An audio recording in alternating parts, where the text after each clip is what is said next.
Aí nós vamos entrar numa outra problemática. O que acontece quando você mostra muito esse tipo de conteúdo?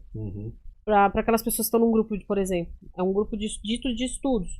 Tu fica chocando aquele material na cabeça das pessoas, a pessoa vai começar a querer procurar extrema violência, que é o tal do gore. Eu sempre falo do gore.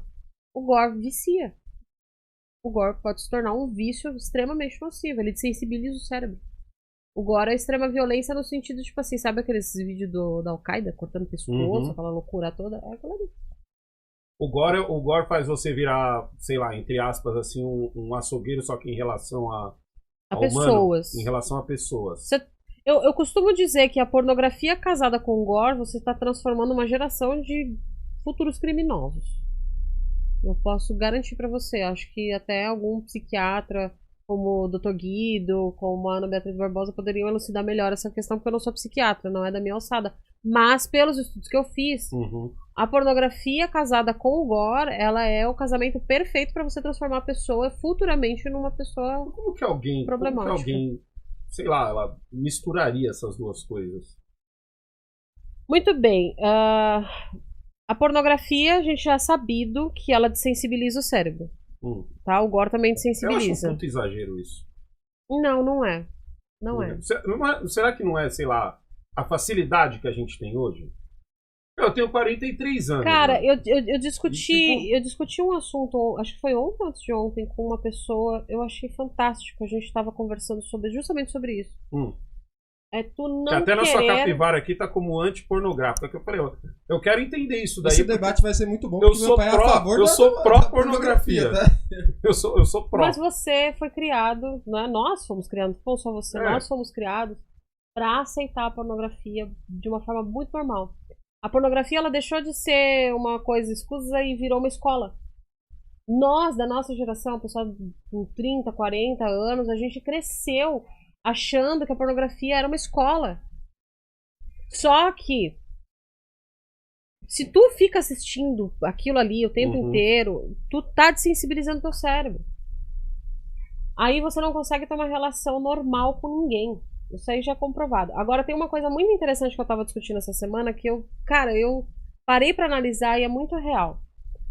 Nós estamos, principalmente a molecadinha mais nova, a gente não deixa as pessoas vivenciarem os seus lutos.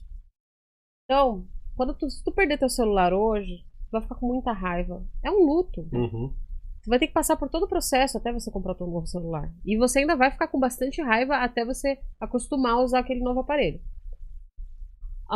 Quando uma criança perde um animal, imediatamente esse animal é substituído. Quando ela perde um celular, automaticamente a mãe e o pai substituem o celular. Quebrou a caneca favorita, automaticamente essa criança recebe algo de volta. E assim nós vamos crescendo sem entender esse processo. Sem entender que a gente vai passar a vida perdendo coisas. Que cada vez que nós fizemos uma escolha... Sem entender que é normal perder. Exatamente. E aí você cria uma geração de pessoas que não sabem ouvir não. Se a pessoa não sabe ouvir não, nós já temos um problema.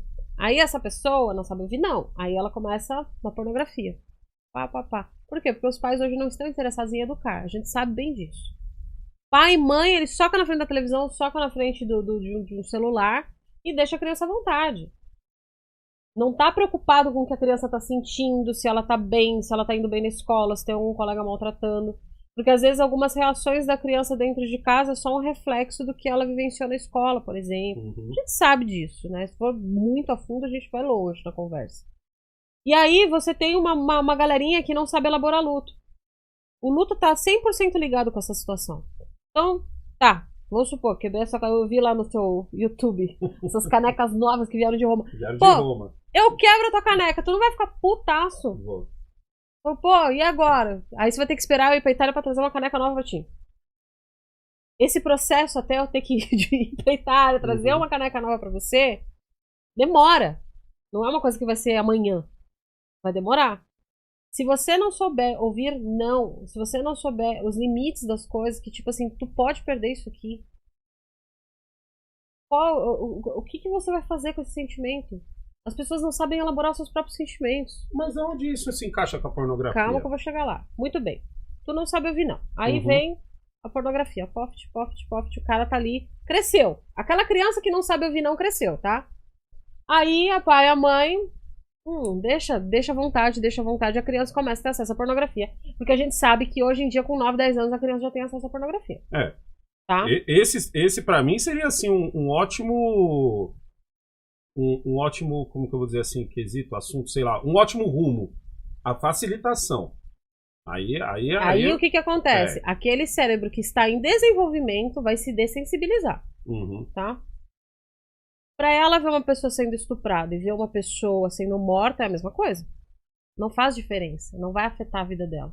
É o outro, não me interessa. E aí ela começa a olhar.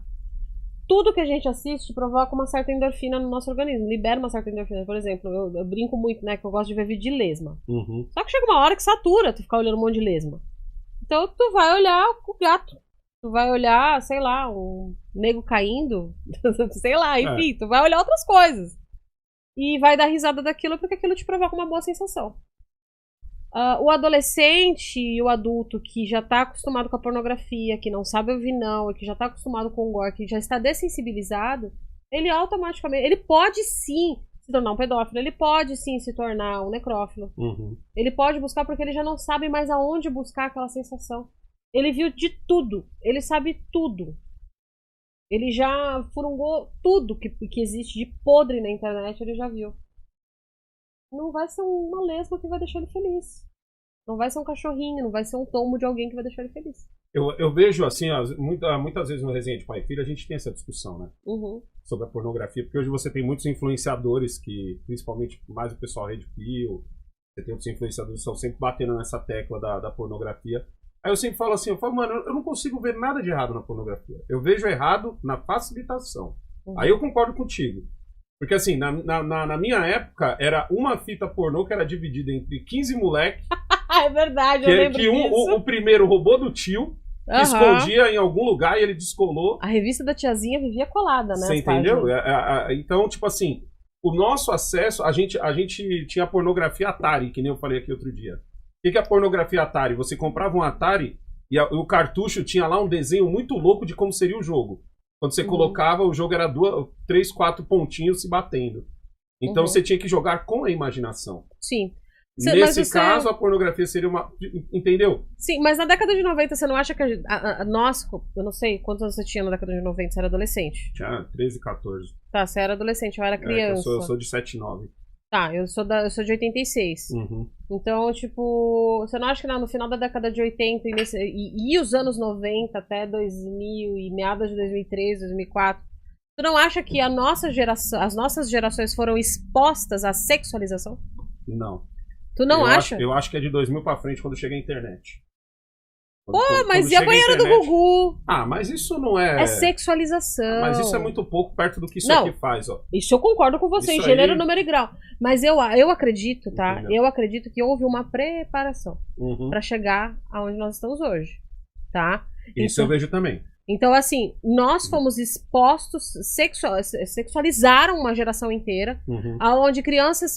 Porque a pedofilia a gente sabe que foi meados de 2000 que foi a lei foi autorizada, né? Foi promulgada. A gente sabe que a maioria das crianças da década de 90 foram molestadas. Eu fui uma vítima. Todos os meus amigos que eu conheço até hoje foram abusados de alguma forma.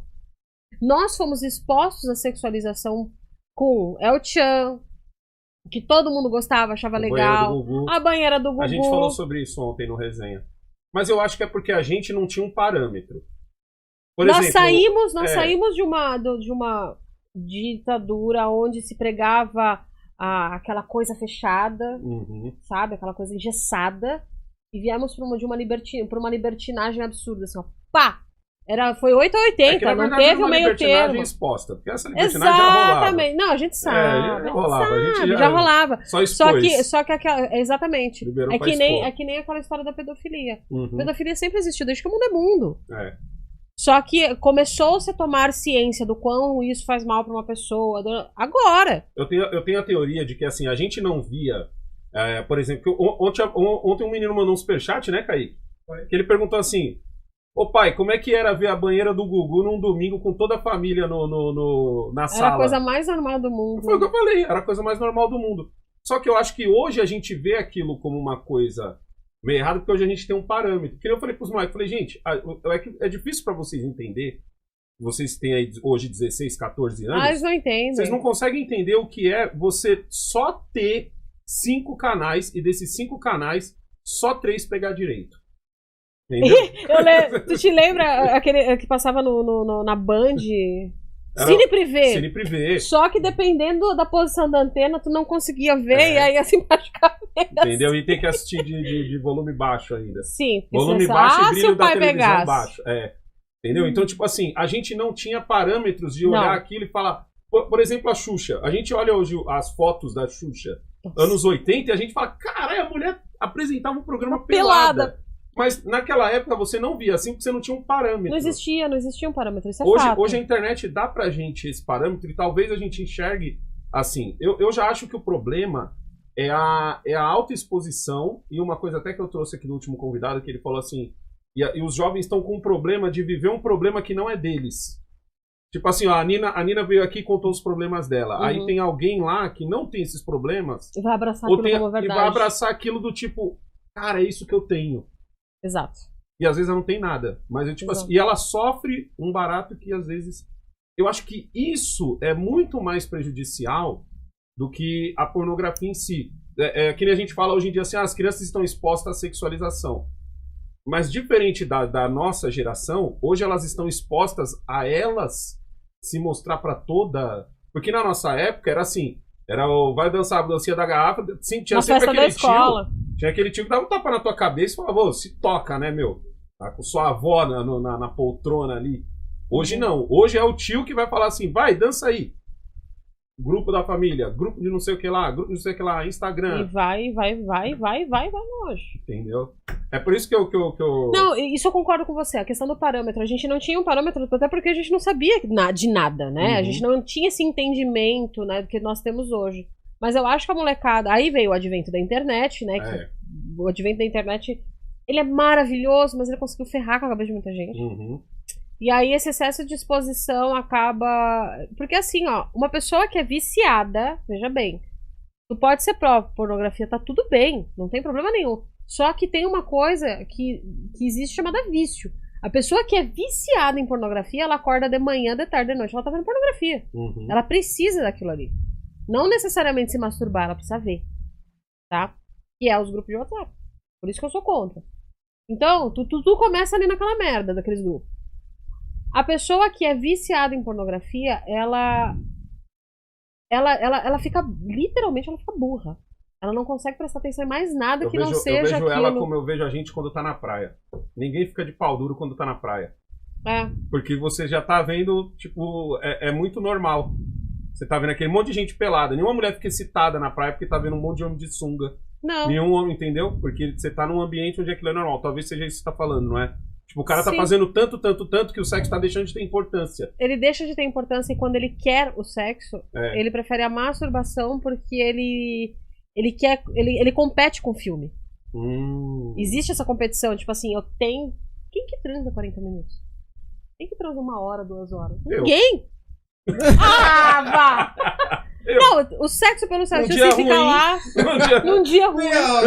No dia que eu exagerei na academia, é isso aí. Então, mas falando sério agora, quem que fica 1 hora ali, sabe? Nem a mulher aguenta. É ruim pra gente, a mulher. É todo o contexto, né? O sexo, ele é um contexto. Então tem todo o contexto e mesmo assim eles competem com o filme. Eles acham que eles têm que ficar bombando durante o programa. Pelo amor de Deus. E o moleque vai ficar lá 40 minutos olhando pro teto. O pornô hoje ele tá refém, ele tá tipo o influenciador de YouTube, de Instagram e tal. Ele tá refém do público maluco. Então, por exemplo, eu falo muito isso, que você tem que ter esse discernimento de você faz um conteúdo que você gosta muito, você acha da hora e tal, e do dia pra noite bomba um conteúdo seu que você não gosta de fazer. Por algum motivo você fez de zoeirinha e tal, e aí você fica com aquela dúvida que você fala, porra, e agora? Porque bombou significa o quê? Vai vir mais dinheiro. Sim. Vou trazer mais gente pra ver meu conteúdo. E aí você fica refém do maluco. Então você tem você tem aqueles pornô que o pessoal faz, tá batendo na mina, ou o cara tá apanhando, ou isso e aquilo, ou da agora que come merda. O outro que come merda. Você tem essas... A maluquice tá tipo aumentando. Mas é isso que eu tô te falando. Essas maluquices estão aumentando por conta do vício. Chega uma hora que tu já viu tudo. E o cara vai querer sempre uma coisa. E ele vai querer uma coisa diferente pra poder provar. Olha, isso aqui eu não vi ainda. Interessante. Aí ele começa a ver. Ele cansou daquilo ali. Ele quer outro conteúdo. Até ele chegar na parte em que ele não se segura e vai pros finalmente, que é onde ele comete o crime. Pode ser que cometa, pode ser que não. Mas é um risco que nós estamos correndo. Ou ele vai compartilhar o vídeo de quem... Essa semana aconteceu, acho que... Eu não sei se você chegou a ver. Uma mulher que estava dentro do ônibus, viajando de um estado pro outro. E ela acordou com um cara alisando ela. E ele falou, cala a boca, não vai falar nada. Ela fez um escarcel, né? Se fosse eu, já dava um soco bem dado no meio da cara dele. Mas o cara tava alisando ela. É o cara que é viciado em pornografia. É o cara que olha a oportunidade. A ocasião faz o ladrão. É que nem o cara que é pedófilo. Às vezes o cara não é. Mas ele já viu tudo. E ele fala, como será que seria se fosse? E vai lá e... É a pergunta do necrófilo. Faz total sentido. Faz sentido.